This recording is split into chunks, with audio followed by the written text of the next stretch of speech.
waiting for Timothy and Silas to come along later. They weren't quite there yet. They came behind him. Maybe it was another boat or something like that. Paul was waiting for them to arrive in Athens so they could begin the formal ministry there, going to the temple and so forth and so on. Paul decided in the meantime, since he was there already, that he begin sharing his faith. And he did so in the synagogue for the Jewish people, those who were religious in that sense. But not only did he do it at the temple, but he also went out into what we know to be the marketplace. He basically went to the grocery store, so to speak.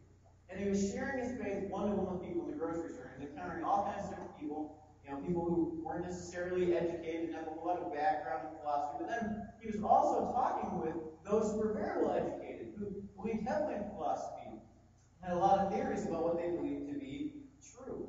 So he's dealing with and talking to a whole bunch of people in this public setting, in the agora, in the marketplace. So he's sharing his faith in a one-to-one context. And then some of the philosophers showed up, and they realized what he was doing, so they started to challenge him and ask him questions about what he believed. And he began to share his faith with them. And again, in a normal, everyday setting. And they were really interested in what he had to say, because he seemed to know what he was talking about. He was very confident about it. So these philosophers, these theologians of their day, so to speak, decided to basically take Paul up to Mars Hill, and they were going to take him before the unofficial council of those who were the religious authority, or the philosophical authority, the people who more or less okayed or not okayed what was all right to be teaching in the public setting.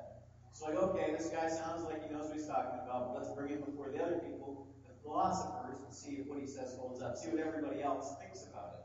We see that you don't have that text here, but it says, they took hold of him and they brought him to the Areopagus, saying, "May we know that this new teaching is that which you are presenting? For you bring some strange things to our ears. We wish to know, therefore, what these things mean." All the Athenians and the foreigners who lived there would spend their time in nothing except telling or hearing something new. So they're bringing him before this group of people who spent most of their day discussing philosophy, listening to new things, and trying to figure out what sounded good and what maybe wasn't so good they could get rid of. So here's Paul. He's on the scene. He's sharing his faith. He's telling about this other God who many of them don't know about, and they wanted to find out what he had to say and what it all really meant. So they took him up to Mars Hill, and that brings us into the famous Mars Hill address where he talks about the unknown God.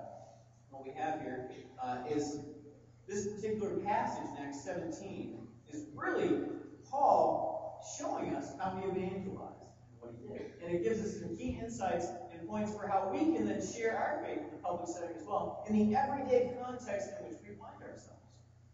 And we see first, when we ask the question, how do I share the gospel in my community? It begins very simply with this. We really have to go where people are, and we have to meet them where they are, both spiritually and physically. We have to meet them where they are, both physically and spiritually. We have to go where they are physically and meet them where they are spiritually. If we're going to effectively be able to share our faith in the context of where we are, in our society as a whole. We see in verse 22 of Acts 17. In Acts, Luke writes, "So Paul, standing in the midst of the Areopagus, in the midst of all of those people whose job was to decide what was okay, what wasn't okay to believe and talk about, in the midst of the Areopagus, he said, 'Men of Athens, I perceive that in every way you are very religious. For as I passed along and observed the objects of your worship, I found also an altar with this inscription, to the unknown God. What therefore you worship as unknown, this I proclaim to you.'" What set all this up, what spurred Paul to share his faith with those who were there in Athens was this. It tells us earlier in the passage that as he was in the marketplace and around where he looked around and he saw a lot of idols. He saw people worshiping those idols. And he saw a lot of idols represented there in the public setting. And it says that he was moved by that. That he felt strongly about that. It says that his spirit was provoked within him as he saw the city was full of idols. So what did he do? What moved him in order to have the boldness and the courage to share with those he came in contact with in the marketplace? It was this. He saw all the idols. He opened his eyes to the community where he was. It's sad that many Christians, and many of us, myself included sometimes, in order to get through the day, we'd rather just close our eyes to the need in our community, put our heads down, and just move forward and do what we need to do. Without taking the time to stop, open our eyes, look around, and actually be moved by the light of the people in the community in which we live. But Paul took the time to do that. As he was walking through the city, and he was going to different public He saw the city was full of idols, and he was moved by it. He was provoked by it. It got him upset. There was some emotion there. That provoked him. There was irritation, agitation, that there was so many other gods that these people who were lost were just worshiping instead of the one true God that we find in Scripture. And it moved him so much that he felt compelled to share his faith with others. When was the last time we were moved, we felt compelled to share what we know to be the truth of the gospel of Jesus Christ? Because we looked around where we lived and realized that there was so many people who were lost, headed for hell, and we just didn't do anything about it. I just don't have time today. Or I just don't want to mess with that. Or how in the world are they going to take it if I open up about what I believe or share my faith? Paul, he went to where the people were. He went to where they were. He went to the marketplace. He went to the temple. And when they wanted him to go up to the hill to share what he believed, he went. He went. He went to where people were that needed to hear the truth of the gospel. We should take advantage of the times that we are out in the community to get to know those who don't have a relationship with God. God puts us all in different places and with different people so that we can share about Him. And you think about where you are in a week. You think about the different people you come in contact with. And I don't know who you meet, who you see, who are in the circles that you run in during the week. I know, in my case, obviously, the two big ones are the conference store and the martial arts studio. And I see many, many, many people come through both of those places. Those are my marketplace during the week. But it's different for everyone. You know, only you know what you really do and where you go in a given week. But I guarantee you probably run into different people than I do. I'd be willing to bet that. You probably meet different people than I do in a given week where you go. No matter where that is, whether it's at work, whatever community activities you're involved in, or if you have kids involved in sports, or whatever. You meet different people. And that's by design. God puts us all in different places. He gives us all different interests. He puts us all in the sphere of different people so that we can share with Him. But nonetheless, He wants us all to share with these people. In a normal, natural setting.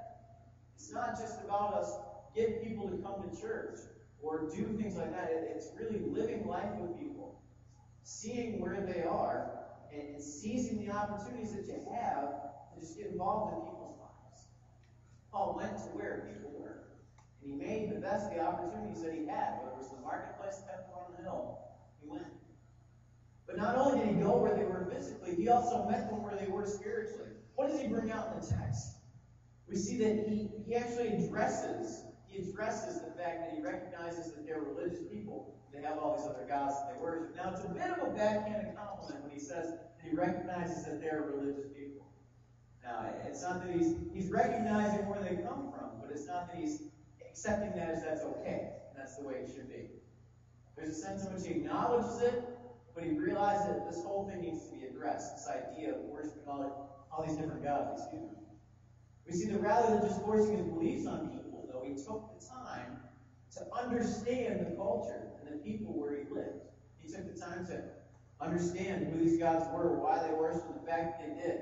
So much so that he then took that and brought it into an object lesson when he addresses the altar of the unknown God. He was aware of what was going on. Paul had his eyes open. He listened to people. He shared with them his faith, but I believe that he also had to listen to where they were coming from as well. And that's what God calls us to do too. He wants us to get involved in people's lives and to hear where they're coming from, what they believe, maybe even why they believe it.